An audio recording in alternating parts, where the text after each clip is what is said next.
All right, so we're going to go live, and I want to do I'm going to do several different videos about the changes to the internal audit standards. So, if you're not an internal audit, you don't need to watch this. But if you are, then you probably want to listen. Now, I'm having an issue with my double screen, so I'm going to be looking this way so you get to see the profile of me.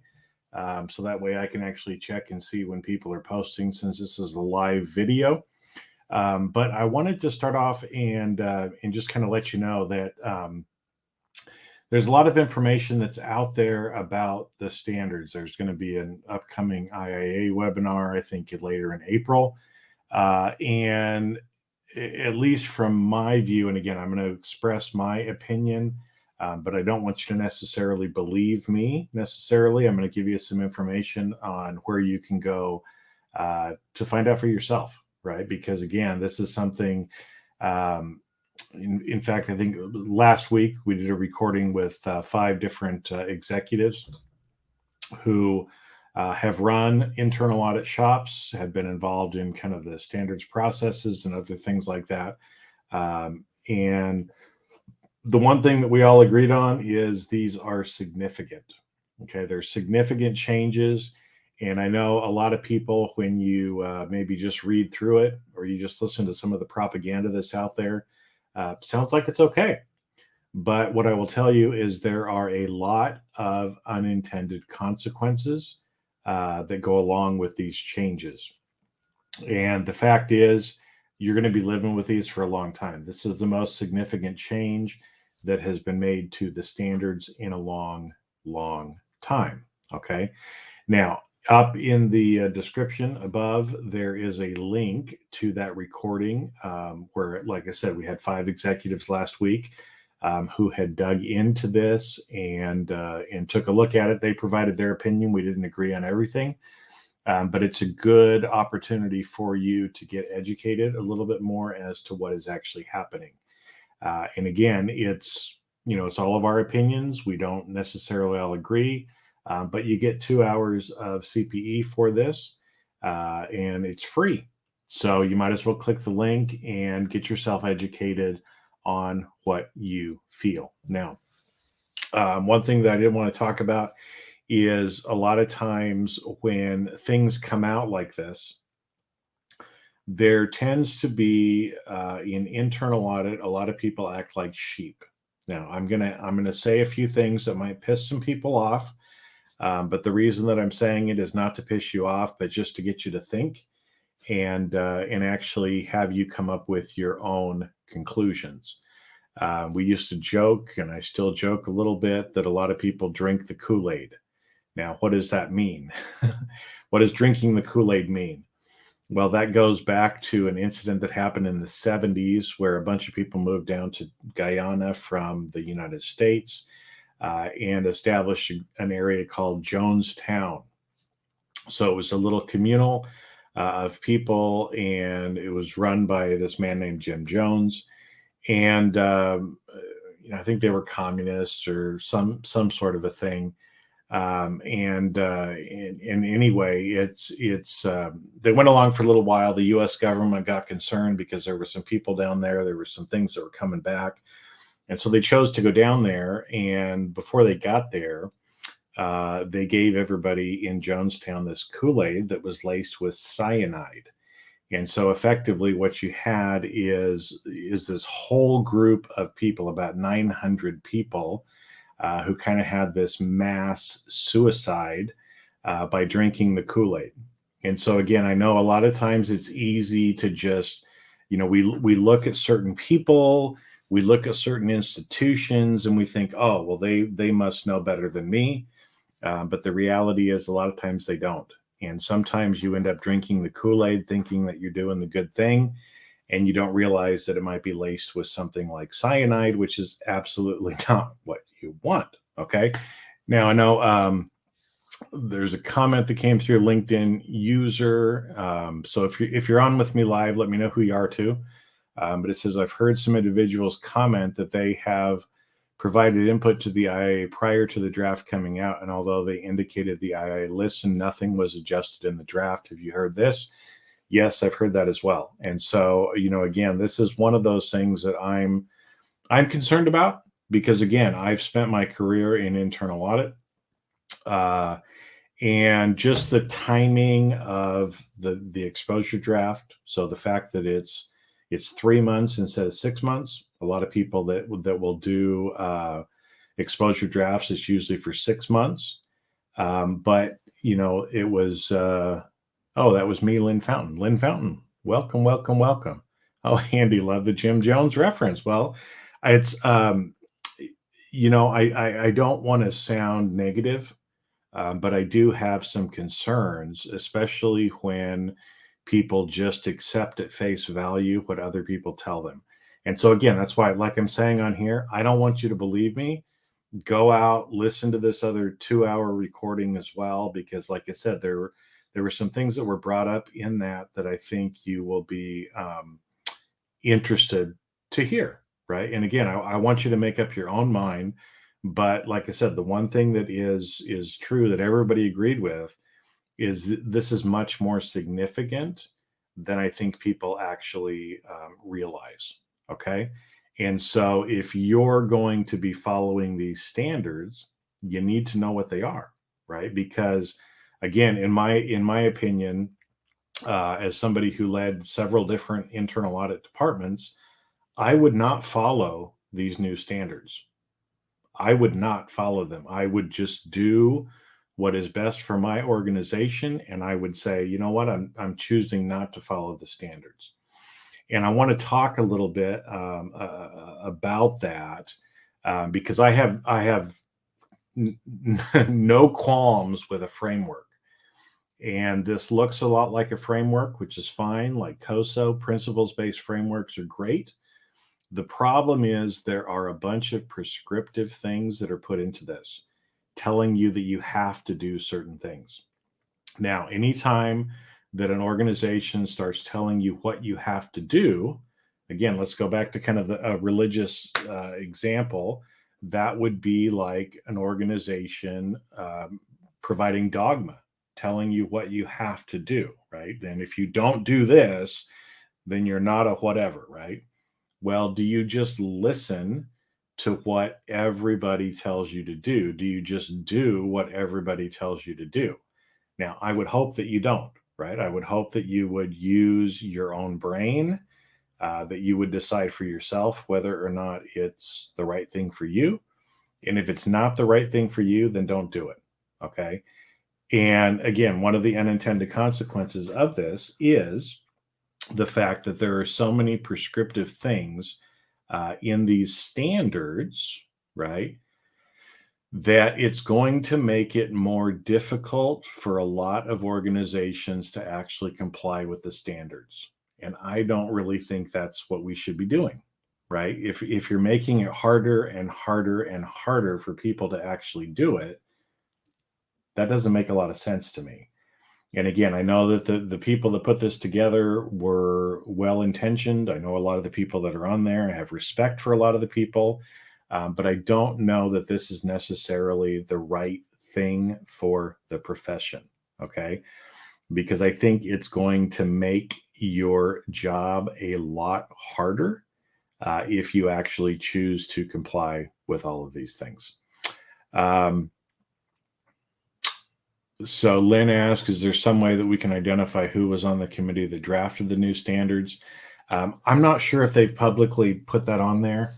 You can go out and look, and again, I hate to mention people's names on here in case I'm wrong about it, but yeah, there was a committee who went through and kind of came up with some of these changes. So as I was telling you before, my personal opinion is the form that you're seeing in the exposure draft is probably going to be very close to exactly what the new standards are. Now, why do I think that? Because a lot of times when organizations like ISO or other groups like that, when they do exposure drafts on frameworks, they'll usually give people like 6 months to respond. They won't go into effect for several years. So it gives them the opportunity to actually make the changes and to the exposure draft based on the comments. So the fact that this is only 3 months instead of 6 months leads me to believe that they're probably not planning to make many changes. The other thing is they've already publicly kind of given a roadmap for the timeline. The fact that they want them to be finalized before the end of the year, and then I think there's 1 or 2 years to comply. But anyway, it's going to change the CIA exam. It's going to change a whole bunch of stuff, and I really don't think that people are probably going to listen to the feedback and have just already decided this is what it's going to be. Now, as I said, I don't have a problem with principles-based frameworks, right? Because then it allows each organization in different parts of the world to apply this framework or principles in a way that works for their organization. That's the way I think it should be.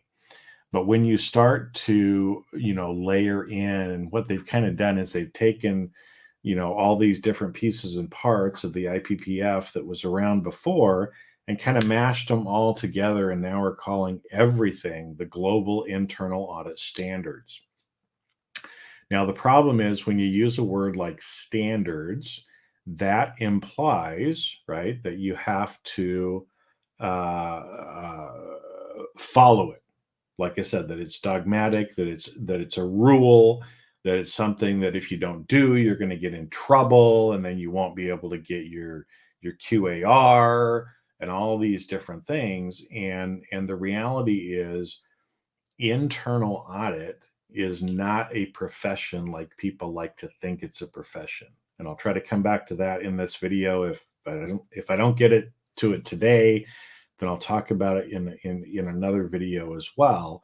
But the problem is, as I said, there's already a lot of people that are out there in the world that can't follow some of the standards the way that they're written.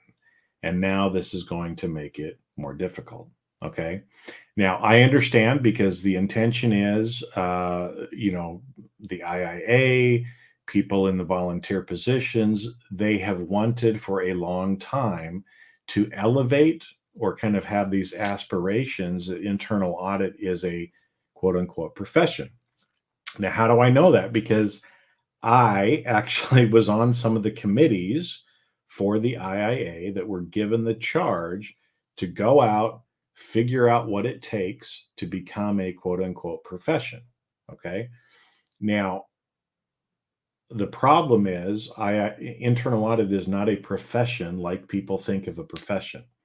And so I remember on the working group, we'd go out, we'd do a bunch of work, we'd come back, right? We'd report back and say, you know what, it's really going to be hard to do. These are the things that have to be there. It just doesn't really work for internal audit. And we were told, go back, because you're not bringing us the answer that we want to hear. So anytime people want to hear the answer they want to hear instead of what the answer really is, again, I get concerned about that. Okay. Okay, so Lynn asks, can you provide a hard example, in your opinion, of one of the aspects that will be most challenging if the standards are adapted as is? One of those, Lynn, is where it comes to, there's a lot of information in there about stakeholders, okay, and about the need to coordinate with stakeholders. And there's some stuff about stakeholders in general. So you think about, second line functions, but also about the board.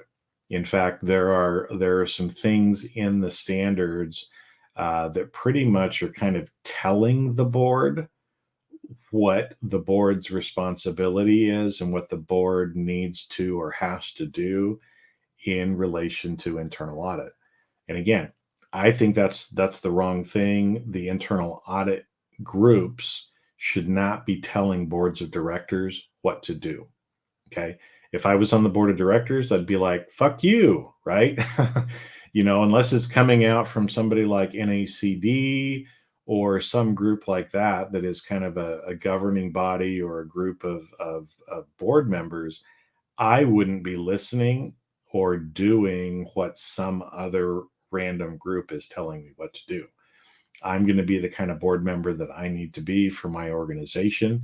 And I'm going to have a relationship with internal audit the way that I think I need to have, right? And so, like I said, I think that is one of those things, your relationship with the board, your relationship with other people. It's going to require the chief audit executive to tiptoe around even more than they already are. And I think, again, that's going to put a lot of chief audit executives in a very tough position. In fact, that's one of the things that we talked about on the recorded call. Okay, so Lynn, you said you're on the same wavelength, concerned about the changes that are going to actually hurt the profession. Yeah, so I'm in the same situation now. Let me just talk a little bit about the profession as well, because a lot of people like to talk about internal audit as a profession. And so let's just talk about some groups that are considered professions, okay? And the difference between internal audit that really is more of a career or more of a discipline than it actually is a profession, okay? So one of those groups that would be considered a profession are doctors, okay? Now, in order to become a doctor, and again, I know this is going to change or maybe be a little different in certain countries in the world, but in the United States, if you want to become a doctor, you have to go to university.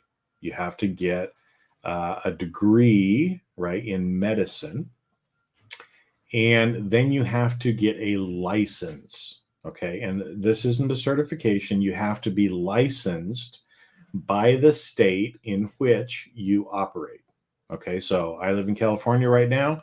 So if I was a doctor in California, I would have to apply and get a license to be a doctor in California.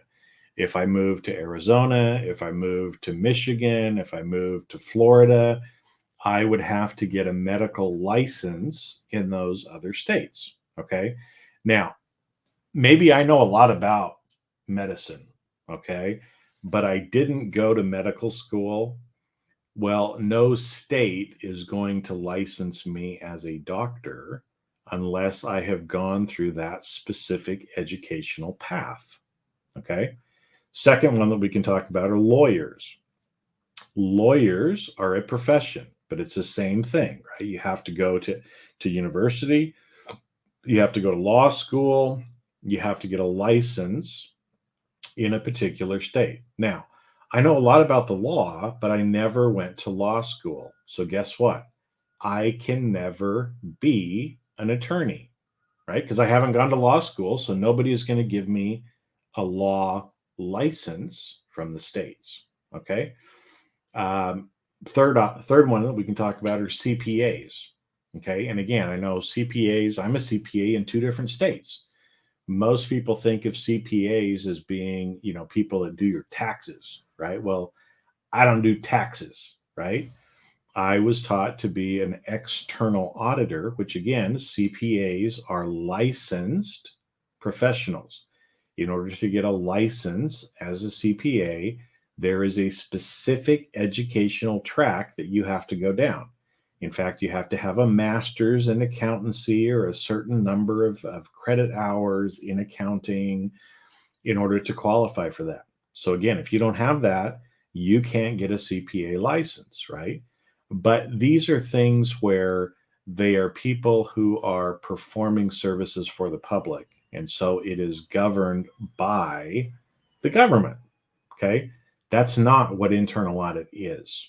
Okay, internal audit is a multidisciplinary career, right?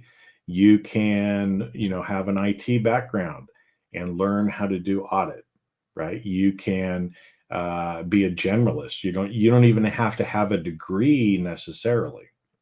But what the IIA has tried to do is make the CIA exam and the CIA certification. They're trying to make it like a CPA license, but it will never be that. It will never be that. Okay. And so instead of trying to push harder to try to make it that way and have things like peer reviews, that's why the QAR standard came out. because all of those ones that I talked about have a peer review process as well, right? And so the IA thought, well, hey, we'll put that in place. A lot of people, when that came out, they said, I'm not going to do it either, right? But again, people don't remember that. I'm old enough now that I remember some of this stuff, right? I got the gray hair to prove it. Anyway, so that's let me just check the comments again. Yeah, so Lynn also said, right, the distinction that professionals are licensed and regulated, doctors, lawyers, CPAs. That's really what a profession is. And so I think instead of trying to continue to aspire to be a profession, try to put standards and other things in place to try to make it look like internal audit is a profession, why don't we just give up on it and realize that no, we're an assurance group that is here to provide a service to our organizations to help it. It's a valuable service, don't get me wrong, but quit trying to pretend and aspire to be like these other professions, because we're not going to get there. And so really, like I said, what it's doing is it's going to cause more trouble for people than I think it's worth. And in fact, like I said, I think it's going to make people's jobs harder instead of easier. Which, again, I think at the end of the day, and harping on things like independence and objectivity, and we're different than management and all that stuff, has already caused a lot of trouble with people in our organizations, right? And the groups who really harp on that. And again, don't get me wrong, in some organizations that is the case, right? But they're usually very large multinational corporations who have a lot of people who have a different reporting relationship to the board than most people actually do, right? I mean, the reality is, I can't remember the statistics, but it was something like 80 or 90% of the people in the IIA are in audit shops of 6 people or less.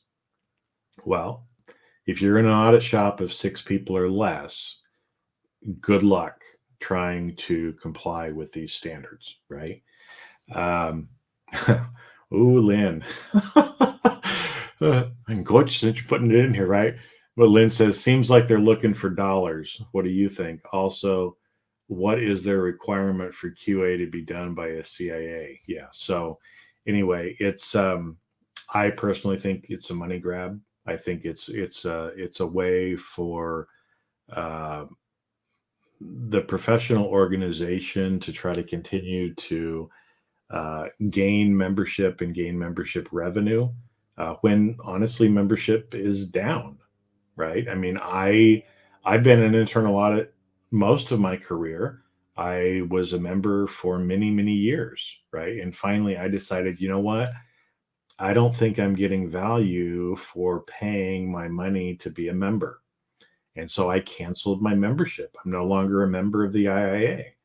And so now what they're saying is, well, guess what, Jason, because you're not paying us your $300 a year, we're going to take away your CIA, which I think is bullshit, right? Because I did the work, I paid the money, I paid them $5 or $6 grand over the years, to renew and do all that stuff as well. And now for them to take it away just doesn't seem right. It just doesn't seem right to me. So anyway, obviously doesn't sit well with me. But like I said, as a reminder, again, if you've been on here listening to me, there is in the links above a course. It's a 2-hour discussion with 5 different people who have served as chief audit executive at organizations, who've been involved in the IIA, who some of which have actually been involved in some of the previous standards changes. So, don't believe me. These are my opinions. Go out, do your own research, right? And find out what you think. But as I said, I'm thinking a lot of people are going to say, you know what, I just can't do that. I'm not going to do that. And for most organizations, that might be your best option, right? Is instead of trying to do something that is very prescriptive that you can't do, because then think about it, right? you have to go back to your organization and say, well, I'm not following the standards, so I must not be a good internal auditor, right? That doesn't look very good either. But, to me, again, my opinion on whether or not you're doing a good job is, are you helping your organization? And however that looks is fine, right? It's going to look different in each organization. That's fine, right? Is your board, is your management happy with the work that you're doing? If they are, good job, right? You're doing what you're supposed to be doing. Anyway, excuse me. As normal, I have rambled for a little while too, but like I said, I just want people to go out and think about this on your own. Um, get your own facts, decide what you want to do, and again, if you don't agree with the changes, there is a survey tool that you can put in information. Again, the fact that they're using it as a survey tool to me means they're probably not going to be looking at a lot of uh, written responses as changes to it. But again, I might be totally wrong. So, anyway, first video of several probably to come about this, because, like I said, I just want everybody to realize and know what's out there, because the problem is, right, is if you just read it through, it probably sounds pretty good. In fact, a lot of the people that I talked with last week, they said that, right? When you just read them by themselves, it sounds great. But then as I started thinking about it, I started to have these concerns, right? And that was inevitably kind of the discussion that most everybody had. Whether they liked them, whether they didn't like them, at the first read or the propaganda that they're looking at, it seemed okay until they started to think about it, right? And again, I just want you to think, okay? Because a lot of times people who come into internal audit, we tend to have more compliant kind of personalities, which sometimes means that we don't really think, we just follow the rules. And I think this is one of those times when following the rules is the wrong thing. When the rules are wrong, when the rules are not ethical, then you shouldn't follow the rules, right? And again, if you've seen the shocking truth about ethics course that I did a little while ago, that's one thing, right? Is just because somebody tells you that you're supposed to do it doesn't mean that it's something you should do, right? And again, just to piss off more people, I'm going to bring back the religious example again. Is that when we act like sheep, um, when we just do what other people tell us to do, when we see it as the gospel truth, right? And I use that on purpose because I think sometimes, again, whether it happens to be a person, whether it happens to be an organization, if we just do what that person or the organization tells us that we should do, we're giving away our power to that person or that organization. And anytime that you're giving away your power, it's very, very dangerous. Okay. But we see this all the time. And again, I'm going to use the analogy of religion. There are a lot of people who are very religious, and there are certain religious leaders, there are certain religious organizations that whatever those groups tell them to do, they're going to take it as the gospel truth and they're going to do it. Right. And again, no judgment. That's fine. If that's the kind of person that you are, fine. Right. And I hope you enjoy your life and things are great. I am not that kind of person. Okay. Because when somebody tells me to do something that I think is bullshit, I'm going to cry bullshit and I'm not going to do it. Right. But I'm more of a rebel, just in my personality in general. And I know a lot of you that are probably still listening to this are that way too. So just go out again. Don't believe me. Don't believe me. Don't just do what I'm saying because I'm saying it. Right. I want you to go do your own research. I want you to look at it. I want you to think about it as well. take a listen to that video and see what you think. You might agree, you might disagree. That's okay, right? I just want you to think about it before you just start blindly doing stuff. Okay, so let me check. So Hal piped in here. He said the standards board would take credit for this, but I don't know who would have taken the lead on actually drafting. The current members of the standards board can be found, and he dropped a link, at least on LinkedIn. So I guess there is a place where you could go out and take a look at who's actually on the standards board right now, because that's the group that would have kind of been the one that came up with a lot of these.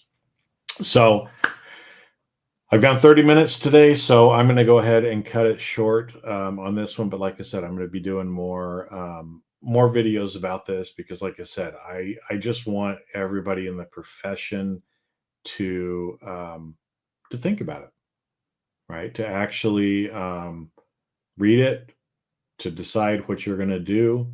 And if you're somebody that's like, well, that's fine. It's whatever you guys want to do is whatever you're going to do. I'm going to do something different for my organization. Great, right? Because I'm that way. Even when I'm coaching audit executives, I never tell people what to do, right? I ask questions, and then we try to find what works best for that person, for their team, and for their organization, because we're all different, right? We're all different people. We're all different organizations, and what works for me might not work for you, right? I mean, how many of you would want to grow this thing on their chin like I have, right? Hey, it works for me. I like it, right? But a lot of you wouldn't do that, and I would never tell you to go grow a beard, right? So anyway, that was a little light humor, but I'm going to cut it off for today. More to come though, and for all of you that listened through to the end, thank you. As a reminder, again, up above, wherever it's at, depending on the platform you're looking at, there's a link for you to be able to go get that 2-hour free discussion that we did last week with 5 internal audit executives who were kind of giving their feedback or their take after they'd read them and thought about some of these proposed standard changes. So have a great rest of your day.